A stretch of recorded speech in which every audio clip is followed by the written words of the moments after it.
July 4th is a day meant for celebration of independence of community of joy. But on July 4th, 2022, the streets of Highland Park, Illinois, were filled with not fireworks, but gunfire.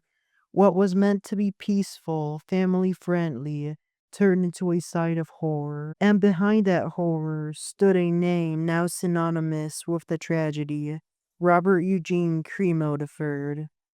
Welcome to Strawberry Ink. I'm your host, and today we're telling the story of the Highland Park mass shooting, the lives it stole, the justice system that followed, and the family connection that added another layer of grief and outrage. It was mid-morning when the first shots rang out at this parade. Perched on a rooftop above the parade route, Robert Crimo III opened fire with a high-powered weapon. He used it to kill and injure parade goers indiscriminately.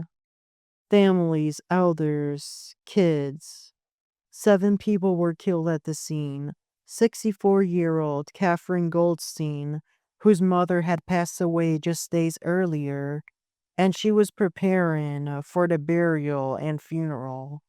88-year-old Stephen Strauss, a grandfather and lifelong Chicagoan. 63-year-old Jacqueline Sondheim, a beloved member of her synagogue.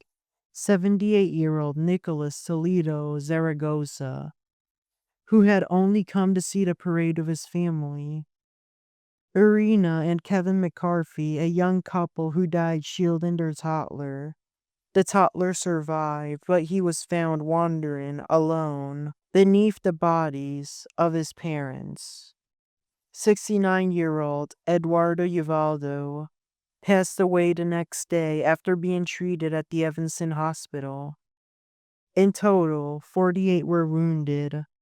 5 were treated at the Evanston, 26 at the Highland Park Hospital, 4 at Glenbrook, and 13 at North Shore University Health System. By September, all had been released. Their physical wounds perhaps had healed, but the emotional scars run deeper.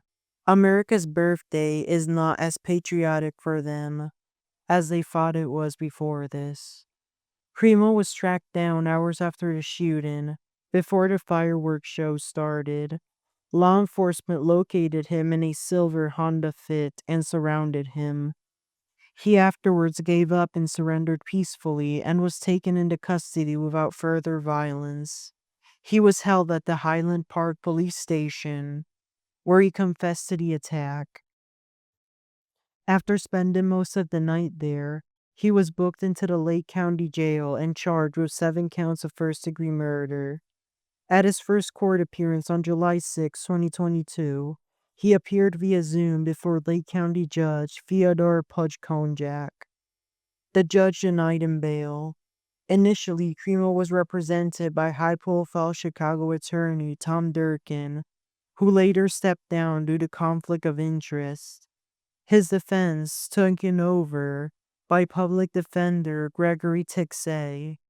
Lake County State Attorney Eric Reinhardt assigned prosecutor Ben Dillon to the case and announced it would be presented to a grand jury. The grand jury returned a sweeping indictment, 21 counts of first-degree murder, 3 for each person killed, 48 counts of attempted murder, 48 counts of aggravated battery. Prosecutor Dillon unsealed the new charges and dropped the original complaint. At his arraignment before Judge Victoria Rossetti, Crimo pleaded not guilty. Then came a change, a plea. On March 3rd, 2025, the first day of what was expected to be long and public, the trial, Robert Crimo III changed his plea. He admitted guilt in 7 murders, 25 attempted murders, and 5 battery incidents, all within the same shooting. The remaining charges were dropped as part of the deal. On April 24, 2025, Judge Rossetti handed down the sentence: life in prison without the possibility of parole plus 2,400 years. Crimo is now serving his sentence at the Stateville Correctional Center in Crest Hill, Illinois. But this story does not end with the shooter. There was another name, his father, Robert Crimo Jr. In December 2022, Robert Jr. was arrested and charged with 7 counts of reckless conduct. He had sponsored his son's firearm owner's identification card back in 2019, even after his son had made violent threats and had been flagged by law enforcement. He was brought before Judge George Strickland, pleaded not guilty, and posted a $500,000 bond, one which was later reduced to $50,000. His defense was handled by George Gomez, a Chicago-based lawyer. The case went to a grand jury which upheld the charges. In November 2023, Crimo Jr. took a plea deal. He pled no contest.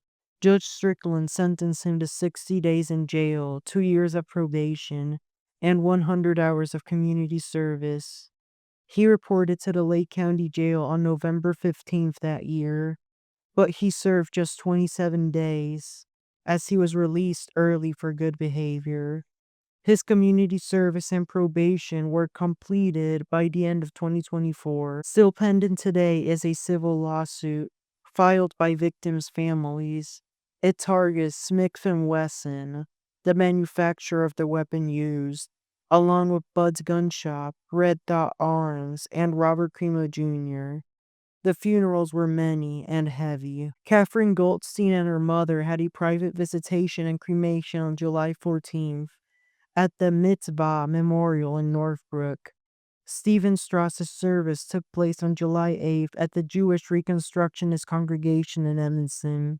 He too was cremated, just like Catherine and her mother.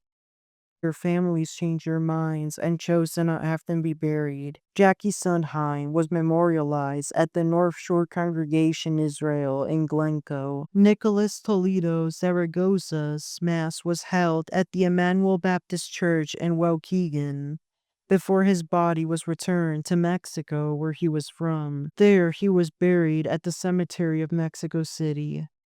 Kevin and Irina McCarthy were laid to rest at the Memorial Park Cemetery in Skokie. Eduardo Valdo's funeral was held in Waukegan, and burial took place at the Ascension Catholic Cemetery in Libertyville. Each name, each life is more than a statistic. Each had a story, a family, a future that was stolen. Well, these stories are not easy, but they are necessary to tell and to remember, to demand better, to honor those who can no longer speak for themselves. This has been Strawberry Ink. Stay safe, stay aware, and we remember the names behind the headlines and those who served for our country so we could be free, so we could go out and eat with friends without having to hide from any missile. Knock on wood. Happy 4th of July, you all. Have a great Independence Day. I hope you're having fun. Goodbye.